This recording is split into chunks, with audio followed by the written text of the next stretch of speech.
Nick, let me just ask you what Julia just posed, and that is, did they wait too long, and have they overstepped now?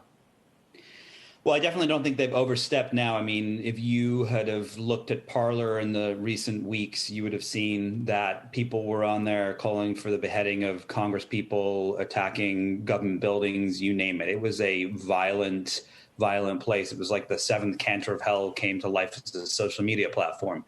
I think that they have absolutely taken too long to resolve this. It's, someone at Twitter once told me, we have a privacy policy and we have an ad policy, but we've never had a Donald Trump policy. And I don't think we actually saw that happen until they started tagging tweets that were clearly lies and misinformation a few months ago. And up until now, they've just kind of looked the other way. And I think this is the repercussion of that. Shira, I'm not sure. I mean, I appreciate Nick's point. I'm not sure look the other way's entirely right, because if you talk to Twitter executives over the years, they've been well aware of what he's been capable of saying. But their point has been he's an elected official. He currently holds the highest office in the land. And you need to have a record of what he says in some form. When did that change? I agree with you that one of the reasons that President Trump presents such a challenge to Twitter and other mainstream social networks is that he is the duly elected leader of a large democracy. And I do appreciate that Twitter and others took seriously that, look, we should have a public record, a place where world leaders can say what they believe without a filter, and for people who elected them or didn't elect them to hold them accountable. And I do wonder if what we've seen from President Trump is an opportunity to revisit what is essentially extra leeway that Twitter and other companies give to speech from world leaders, that maybe in principle it's a good idea to let them have a megaphone to reach billions without context and without filtering. But we've seen so many downsides of that from President Trump, from leaders in the Philippines, from the Myanmar military that incited a genocide on Facebook, and maybe it's time to revisit special rules for world leaders.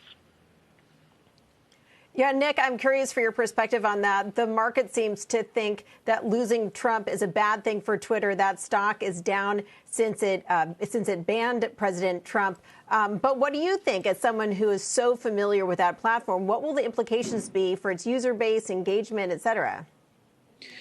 I actually think it's going to, look, it's a complete speculation here. Everyone, I think, is completely speculating, especially the markets. I think that in reality, it actually may be a good thing for Twitter. You had this instance 8 months ago where investors came in and told Jack Dorsey he had to get it together or he was going to be pushed out. We've seen a lot of changes happen on the platform, especially around ads and other new revenue streams since then. So I think the numbers are actually going to be great in the next quarter. And I think as far as Donald Trump, look, he's been on that platform for 9 years. He's been the center of it for the last 5 years, and their user growth of active daily users has been tepid. It's grown by a few 10 million users, and I think that a lot of people went to the platform, saw how vitriolic it was, and went away.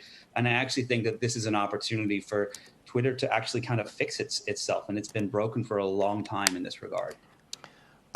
Shira, good morning. It's John Fort. So Parler is suing AWS on some antitrust grounds, apparently, which don't really make sense to me. But I think the underlying question is it okay for a technology platform, a cloud platform, to cut off service to something like a Parler? And then what does that mean for free speech? Now, I've got my own take on this, which is if you've got people on your platform threatening to blow up AWS data centers, you can't exactly expect AWS to turn a blind eye to that.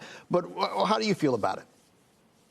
Yeah, I think I agree with you, John, that I understand the decision that AWS made, but that doesn't mean that I don't feel uncomfortable about the amount of power that they have, and really a handful of large technology providers have, right? We think AWS is basically like the electric company, right? And we should take seriously when the electric company decides, no, we think this house or this business is too dangerous, we won't serve them with electrical power. They may have the absolute legal right to do so, as AWS does with Parler, but we should think twice when companies with unelected CEOs essentially make what could be a relatively capricious decision to turn off service and essentially put a company like Parler out of business, at least temporarily. Shepard Smith here. Thanks for watching CNBC on YouTube.